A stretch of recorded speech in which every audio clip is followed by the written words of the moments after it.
l'espoir, Nord-Sud. C'est le cri de l'enfant qui pleure et qui ne comprend pas. Le programme d'échange de rencontres pour la petite enfance a été un programme qui a servi de donner une petite définition de c'est quoi la vie de la petite enfance. Et elle nous a aussi aidé d'identifier les défis et les challenges que la plupart des éducateurs et éducatrices rencontrent dans leur vie de tous les jours. Vous savez, la petite enfance, c'est la base, la première base. Et nous savons très bien que c'est très compliqué de prendre soin de tout ce qui est tout petit. Alors, s'il arrive parfois que les formatrices ou bien les formateurs qui sont en charge de cette petite enfance font de faux pas, ça répercute totalement sur toute la vie de l'enfant, disons, tout le cursus scolaire de l'enfant. Dans le domaine de l'enfant, de quoi nous avons besoin pour pouvoir prendre charge à nos enfants. Et c'est en fonction des besoins que nous aurons relevés dans nos recherches-là que nous pourrons mieux éduquer ces enfants-là. Parce que cela ne s'imagine pas. On se base toujours sur les besoins de l'enfant pour pouvoir l'accompagner. Il y a des normes qu'il faut respecter et qui doivent aller selon ce qu'ils doivent faire et non ce qu'ils entendent faire. Personnellement, moi, ça m'a permis aussi d'identifier quelles sont les qualités que, en tant qu'éducateur et éducatrice, nous sommes censés avoir pour pouvoir rester et participer à la vie des petits-enfants. Le défi, c'est les enfants qui pleurent, les enfants qui n'écoutent pas, les enfants qui courent partout, les enfants des fois qui vont te faire sentir comme si tu n'existes pas. Et vous savez, surtout des enfants que des fois toi tu penses que peut-être ils ne t'écoutent pas au moment qu'ils ont besoin de t'écouter. La spécificité de chaque enfant qu'il fallait traiter selon le visage de l'enfant. C'est-à-dire un enfant qui arrive, il ne ressemble pas à l'autre. Ainsi, il faut obligatoirement faire en sorte que tous les enfants, même s'ils sont 10, 15, 20, que la formatrice ou bien l'enseignante arrive à prendre chacun dans son élément. Il peut être mal réveillé de sa maison, il arrive, il est coléreux, etc.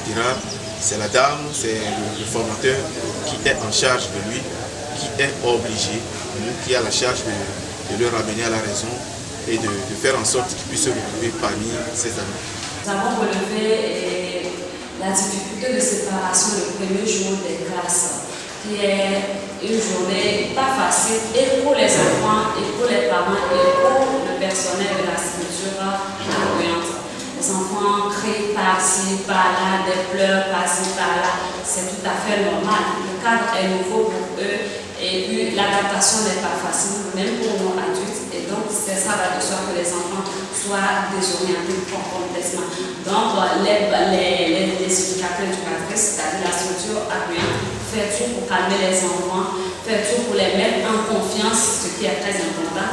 Mettre les enfants en confiance, les aider à s'adapter à leur nouveau environnement, à leur nouveau cadre. Et pour les parents également, c'est non plus pas facile. Donc, le premier jour est assez compliqué pour ces trois acteurs-là. Et l'environnement, le développement de l'environnement de la petite enfance. Les enfants, leur langage, ils ont 1000 langages, comme je le dis. Moi, je dis toujours qu'un enfant, il a 1000 langages. Un enfant peut apprendre à écrire une lettre par la peinture. Un enfant peut apprendre à compter par le coloriage.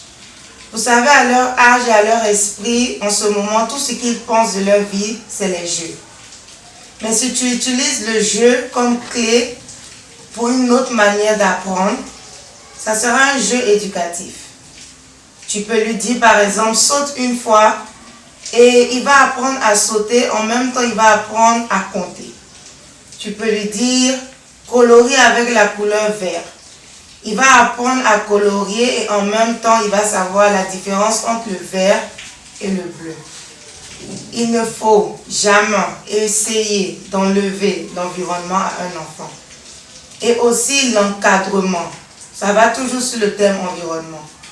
Comment est l'encadrement de l'enfant? Comment est son environnement? Est-ce que l'environnement est joyeux ou il est triste?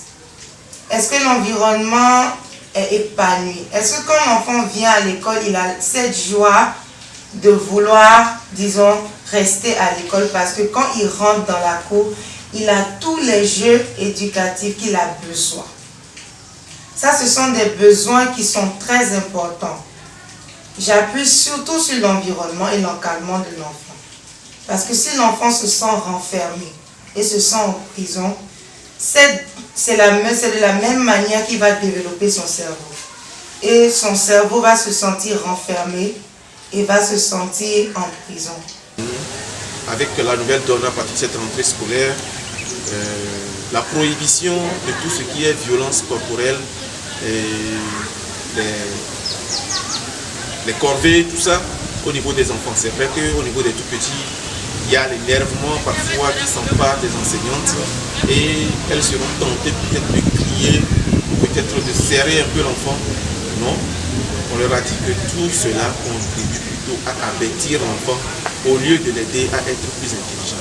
Côté psychologie d'enfant, on peut savoir qu'il y a deux types de psychologie. Il y a la psychologie concernant les troubles, les enfants qui sont un peu troublés, disons ça comme ça, et il y a la psychologie aussi concernant la grande personne, ce qui signifie nous en tant qu'éducateurs. Les difficultés telles que la gestion des humeurs, des comportements, des émotions des enfants, des caprices, voilà, des caprices des enfants. Le monde des enfants, c'est le monde des caprices. Et donc, les éducateurs et éducatrices ont besoin de beaucoup de patience, beaucoup d'amour pour pouvoir gérer tout cela.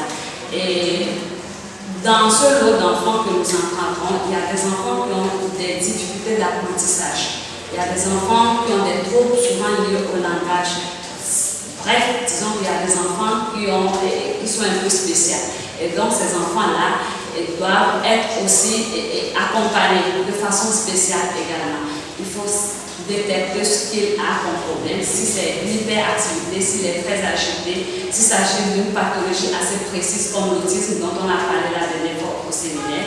Et il va falloir pouvoir le détecter, le référer à qui de droit afin que le travail se fasse en bonne et due forme. Les grands besoins qui m'ont paru essentiels, personnellement, c'est une formation. Chaque éducateur, éducatrice qui s'occupe de la petite enfance ont besoin d'une formation sur la pédagogie de Montessori. Il faut être formé tous les jours. Il faut avoir les outils nécessaires pour pouvoir accompagner les enfants. C'est très important. Mais également, moi, j'insiste beaucoup sur la co-éducation de nos enfants. Quand je parle de co-éducation, je veux parler de trois acteurs qui font partie intégrante de cette éducation. Nous avons l'enfant lui-même, les parents et puis les éducateurs, éducatrices, bref, la structure accueillante, le personnel. Et donc, lorsque l'un des acteurs ne joue pas convenablement son rôle, il est très difficile de pouvoir avoir le résultat escompté. Donc, les parents doivent s'impliquer complètement et entièrement dans l'éducation de leurs enfants pour que nous puissions avoir le résultat dont nous attendons à la fin de l'année. Aussi, comment contrôler la concentration d'un enfant? La concentration d'un enfant, disons à certaines minutes. Pour les adultes, c'est 8 minutes. En tant qu'en une réunion à 8 minutes, après 8 minutes, tu as besoin d'une activité pour te réveiller le cerveau. Donc, imaginez un peu un enfant. Donc, nous avons besoin d'une formation. Cette formation qui va nous permettre de savoir comment contrôler, connaître, épanouir, amuser les enfants. Voir que régulièrement, ces genres de rencontres aient lieu pour que les enseignants qui sont en charge de ces formations puissent se remettre à niveau. Il faut obligatoirement ce recyclage pour que les nouvelles donnes qui sont dans l'enseignement, pas seulement dans notre pays, le Togo, mais en France et ailleurs, pour que ces gens qui viennent à ces rencontres puissent nous les apporter. Ainsi donc, tous ceux qui sont dans ce domaine au Togo, précisément à Lomé ici, pourront s'en servir, pourront s'en inspirer pour pouvoir former au mieux nos enfants. C'est important. Un temps pour rire ou souffrir.